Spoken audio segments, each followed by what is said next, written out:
কিন্তু বৃদ্ধি পেয়েছে। আলুর উৎপাদন যদিও অন্যান্য বারের তুলনায় এবার 14% বৃদ্ধি পেয়েছে। যেহেতু আলু 14% বৃদ্ধি পাওয়ায় আলু চাষিরা কিন্তু এবার সবচেয়ে লুজার হয়েছে। তারা কিন্তু এবার আলুর দামই পায় নাই। তো আমরা একটু চিন্তা ভাবনা প্রণোদনা আলুর এই চাষিদের আমরা একটা প্রণোদনা দেওয়ার চিন্তা ভাবনা আছে। তারপরে আপনার সবচেয়ে হলো ভালো হলো পেঁয়াজের উৎপাদনও কিন্তু এবার সবচেয়ে বেশি 22% পেঁয়াজের উৎপাদন বৃদ্ধি পেয়েছে। এবার বাজারও দেখবেন যে পেঁয়াজ কিন্তু মোটামুটি একটা রিজনেবল দামের ভিতরে আছে। শাক সবজি আলু হলো 14, 22 হলো পেঁয়াজ, ধান হলো 6% বৃদ্ধি পেয়েছে। শাক সবজির উৎপাদন প্রায় 4%-এর মতো বৃদ্ধি পেয়েছে। তাই আবার বলবেন যে স্যার শাক সবজির উৎপাদন এত বৃদ্ধি পেয়েছে, দামটা মোটামুটি রিজনেবল। যদি আবার দাম একেবারে কমে যায় সেসব কিন্তু কৃষকরা খুবই লুজার হয়।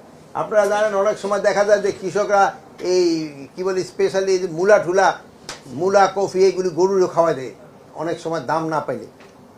তো এইবার একটা এখনও রিজনেবল আছে, বাট আমরা চাচ্ছি এই দামটা যেন একটা রিজনেবল থাকে এবং এরা এই পুরো সিজনটা যেন একটা রিজনেবল থাকে। যেহেতু যতই ইসে এটা তো এখন ধরেন যে মাঘ মাস শুরু হয়ে গেছে, ফাল্গুন চৈত্রে যাই হলো সবচেয়ে ঝামেলাটা দেখা দেয়, সেই সময় সবজির সমস্যাটা দেখা দেয়।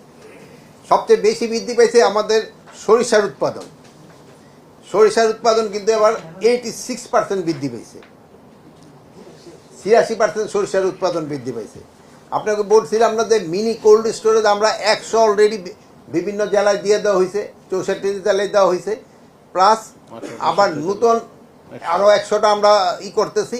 18টা আমরা এই মাসের ভিতরে আবার এই মিনি কোল্ড স্টোর পাঠাতে পারবো। এই মিনি কোল্ড স্টোরের সুবিধাটা হলো আপনারা জানেন শীতকালীন সবজি এবং গ্রীষ্মকালীন সবজির মাঝখানে একটু থাকে, লাল পিরিয়ড থাকে। ওই পিরিয়ডে এই সবজিটা যেন বাজারে আসতে পারে। আর শীতকালীন সবজি যদি শেষের দিকে আবার দামও খুব কমে যায়, কৃষকও দাম পায় না, বাট যদি কিছু কোল্ড স্টোর রাখা যায় সেই সময় তারা হয়তো কিছুটা দাম পাবে। আর প্লাস